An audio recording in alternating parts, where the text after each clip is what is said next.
This knife right here in my hand very well may be one of the biggest advancements in the knife industry, the knife world, in modern history. You know how some knives tend to attract rust? And how some knives just can't hold an edge and they get dull super quick? What if you could have a knife that was ultra resistant to rusting and rarely had to be sharpened? Well, that's what this knife might be. MagnaMax. This was developed by a scientist named Dr. Laren Thomas. He came up with this crazy idea, no rust and almost always sharp. And the almost always sharp part is the piece that really caught my attention. And I was thinking, how cool would it be if we could come up with a testing protocol that you and I could just do together and we could share results if we wanted to. So let's start looking at ways you and I can gather some data together. First and foremost, we want to test the sharpness out of the box at factory edge. And then we can start thinking about how are we going to do edge retention testing.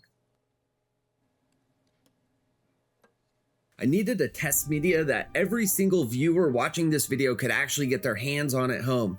Idea number one, rope. Other channels use it, so I dragged out the ladder, grabbed some rope, and started cutting. Immediately, terrible idea. And rope isn't just laying around every house. It's expensive, and it makes an absolute disaster on the shop floor. Idea number two, cardboard. What's more universal than standard US Postal Service boxes? Everybody can get their hands on those. So I grabbed a stack, prepared to slice, and then I saw fine print on the side.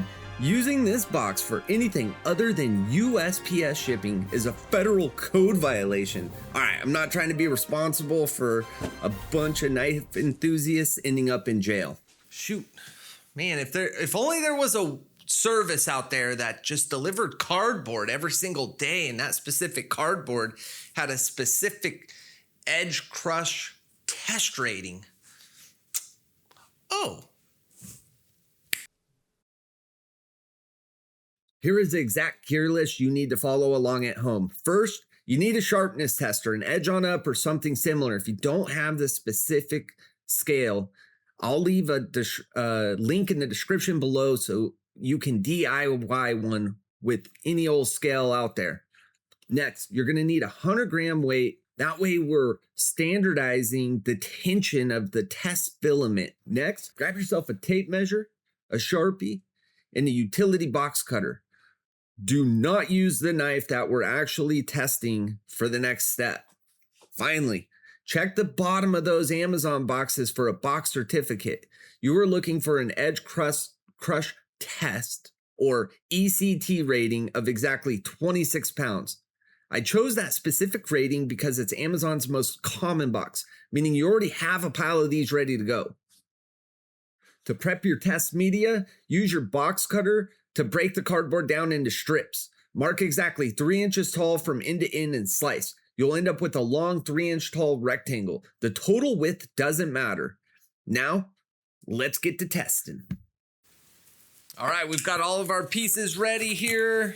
3 inches tall.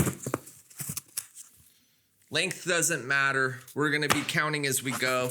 I decided to filter out all the pieces with adhesive on them because you know what?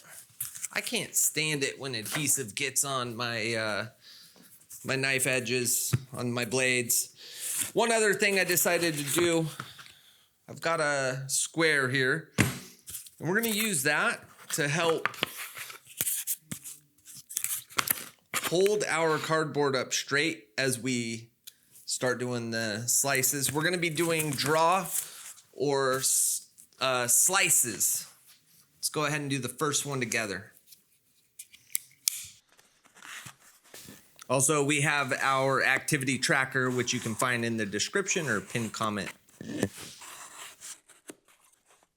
Tanya and I want to take this moment to thank our sponsor, TS Prof.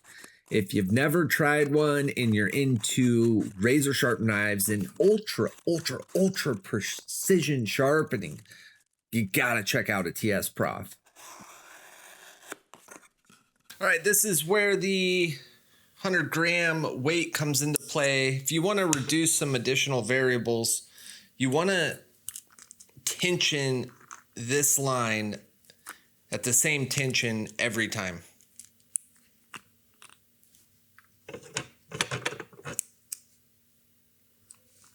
Let it hang. Nice and loose. Tighten it up. Set it down. Line that bad boy up. Boom, boom. Test number 1.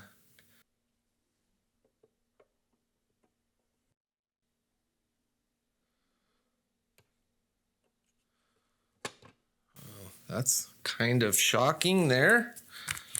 Was not expecting that large of a jump.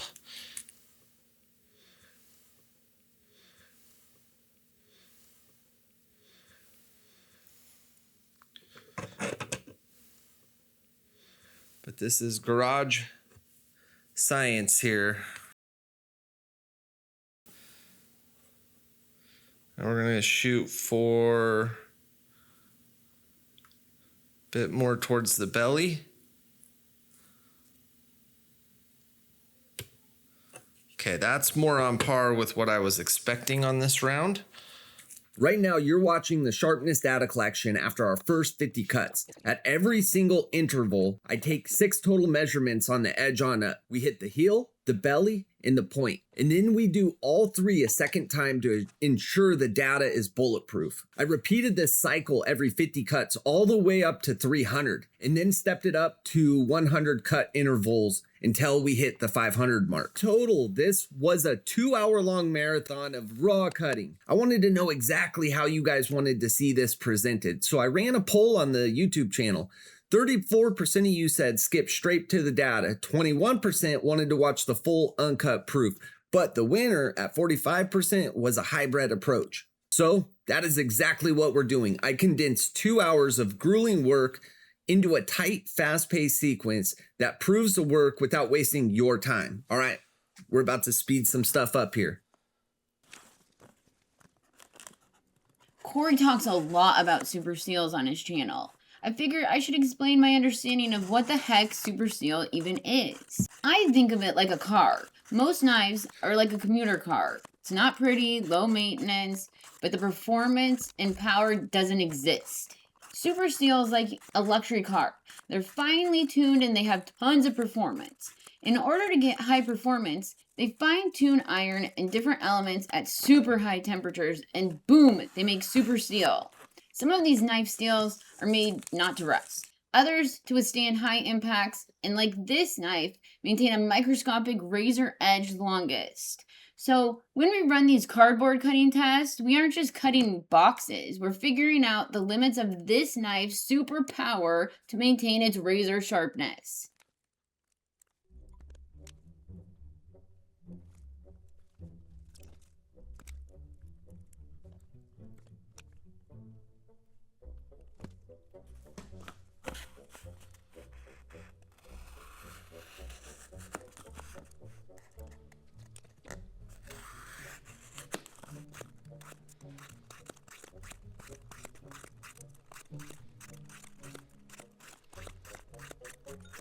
This is fun, let me tell you.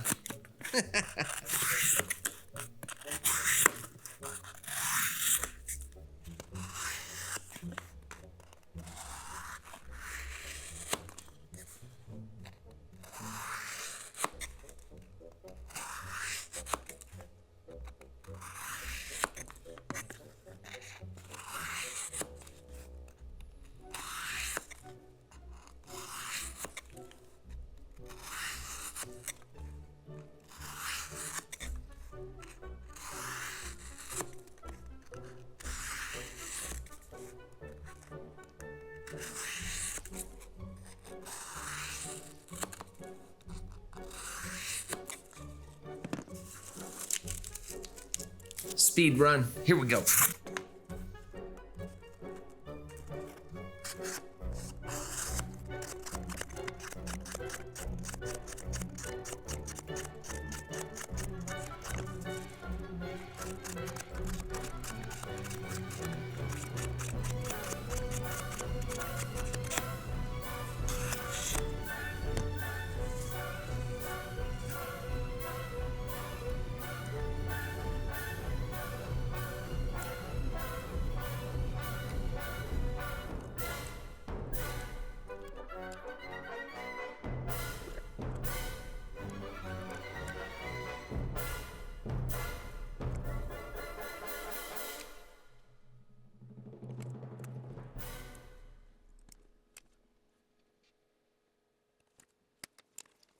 was always taught that paper and cardboard was the quickest way to dull your blade. But now, I had a hard thinking about this.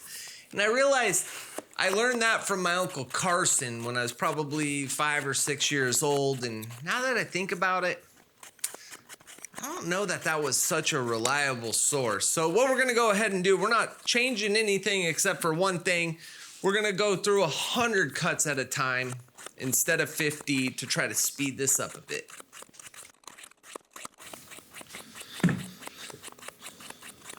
Garage studio. Every garage studio comes with a garage door. And garage doors have garage door openers. You never know when.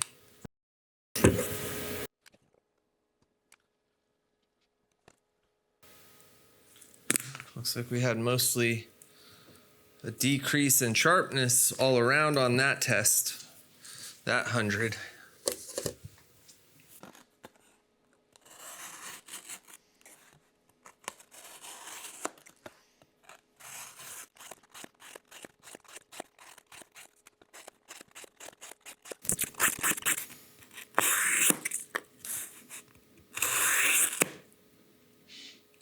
Oh my God. I haven't even been counting for the last, I don't know how long. Wait a minute. You're welcome. I've been here. You're at 360. 360. If you're not married, get married.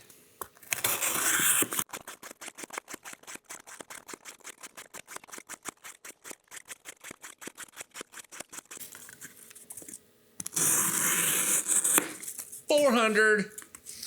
All right, we're definitely going to 500. No doubt about it.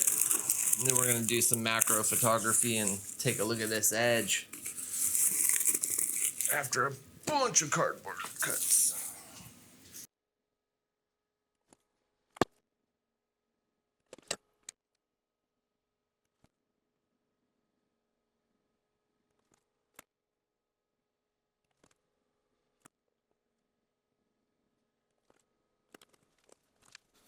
All right, I think 100 more and we've got ourselves a good amount of data here.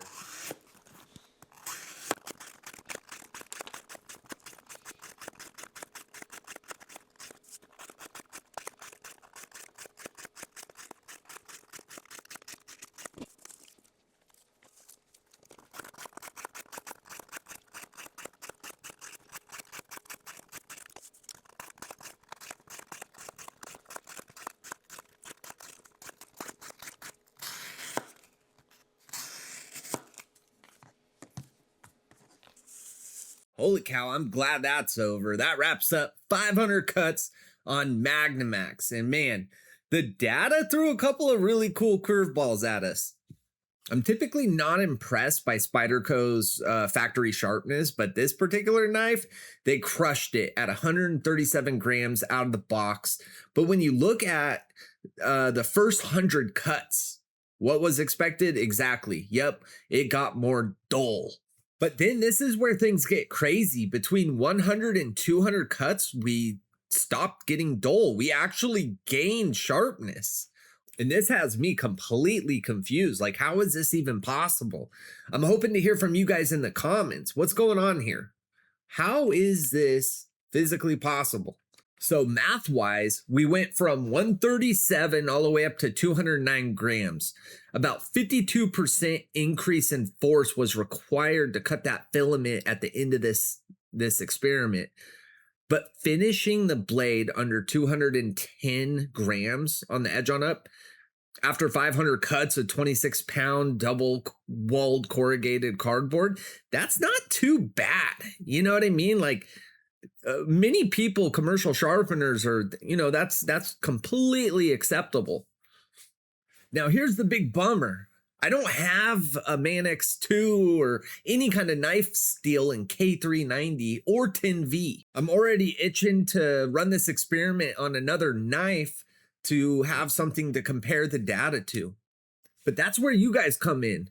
We're building the ultimate open source edge retention database right here, right now.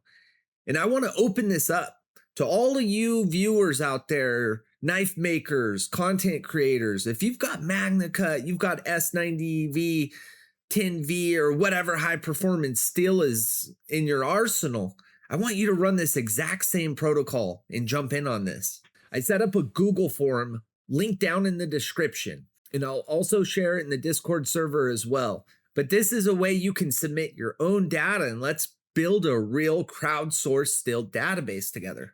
And one more thing, I'm sitting here with the Manix 2 and 15V in my hand right now.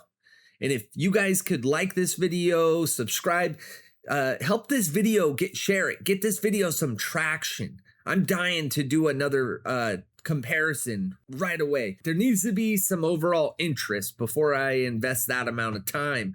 Appreciate you guys watching. Jump in the Sharpeners Discord.